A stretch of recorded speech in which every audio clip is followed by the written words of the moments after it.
padi lokal, karena padi lokal itu sudah beradaptasi secara turun-menurun ditanam di lahan kami.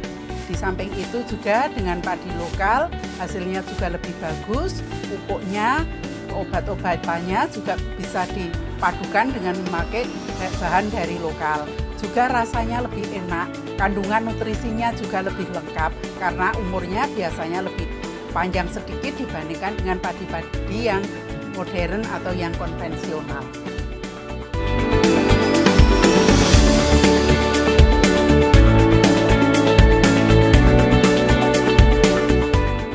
Proses alami yang kami gunakan, pertama saya menggunakan benih lokal, benih yang bisa kita seleksi sendiri, terutama kaum perempuan biasa secara turun-temurun bisa melakukan seleksi benih sendiri. Kemudian juga pupuk yang kami gunakan, biasanya kami menggunakan bahan-bahan yang ada di sekitar kami dengan menggunakan kompos maupun menggunakan nutrisi tanah yang semuanya bisa dibuat sendiri dengan menggunakan bahan-bahan yang sudah ada di sekitar kami. Demikian juga dengan pengendalian hamanya, kami bisa membuat sendiri dari bahan-bahan yang sudah ada di sekitar kami, yang itu juga diterapkan secara turun-temurun dari nenek moyang kami.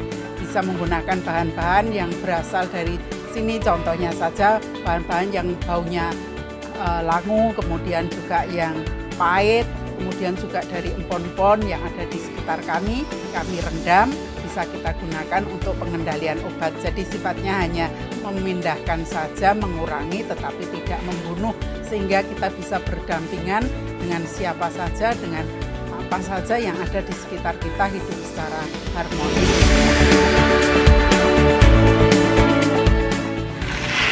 Untuk tanah dan sebagainya saya mengerjakan, mempraktekkan apa yang jadi ide-ide dia sehingga nanti bisa terlaksana hasilnya sesuai dengan harapan, sehingga pelaksanaan organik, pelaksanaan pertanian organik bisa terlaksana dengan baik.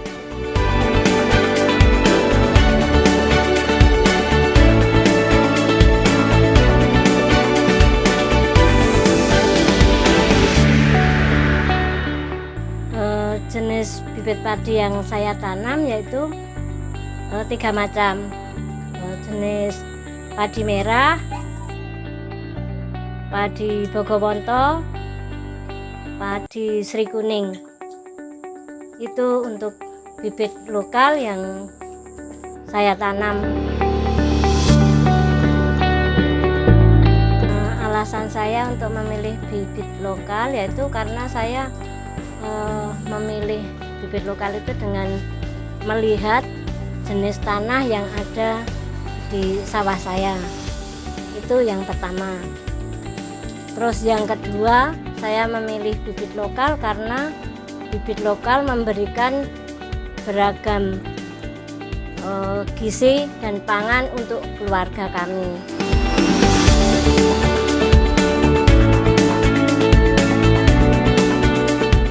Menjadi petani itu karena kami selalu bersyukur, itu saya anggap cukup dan bahkan malah lebih, karena di samping kita itu istilahnya tani itu meratani, kita juga bisa berbagi, dan apa saja yang ada di sekitar kita itu kalau dinilai dengan uang itu tidak cukup, tapi ternyata kalau itu dimanfaatkan sebaik-baiknya itu cukup, dan itu bisa kami gunakan, bisa membuat rumah, bisa beli kendaraan, juga bisa untuk pendidikan anak-anak.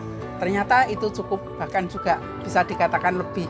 Kemudian harapan saya untuk anak-anak muda, untuk generasi yang akan datang, karena kami lama-lama juga akan tua. Harapan kami untuk memenuhi kecukupan pangan, terutama untuk keluarga, generasi muda mau melanjutkan, lahan silahkan digunakan, dimanfaatkan sebaik-baiknya. Ada generasi penerus, karena petani itu sebenarnya juga menjanjikan masa kini maupun masa yang akan datang. Hanya saja pesan saya, kalau nanti mendapatkan warisan dari orang tua jangan dijual, dibelikan mobil biasanya yang bergengsi, tetapi lanjutkan itu untuk kelangsungan hidup generasi yang akan datang. Terima kasih.